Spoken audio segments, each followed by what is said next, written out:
आज आपण वर्ग 8वी यांचं NMMS या परीक्षेसंदर्भात आपलं जे पहिलं प्रकरण आहे संख्या याविषयी आपण या ठिकाणी शिकवणी चालू करणार आहोत। आता संख्या इथं सुरुवातीला आपण वर्ग संख्या लिहिलेली आहे। तर वर्ग संख्या म्हटल्याच्या नंतर n वर्ग, n म्हणजे काय नंबर।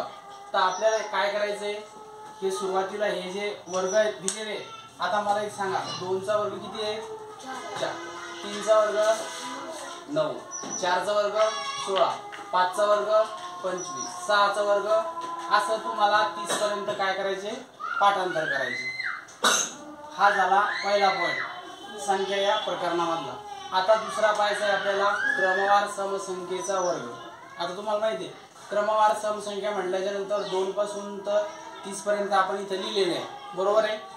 आता काय करायचं 2 चा वर्ग 4, 4 चा वर्ग 16, 6 चा वर्ग 36, 8 चा वर्ग 64, 10 चा वर्ग 100 अशा पद्धतीने आपण काय केलेले आहे 30 पर्यंत वर्ग म्हणजे समसंख्येचे वर्ग या ठिकाणी लिहिलेले आहेत।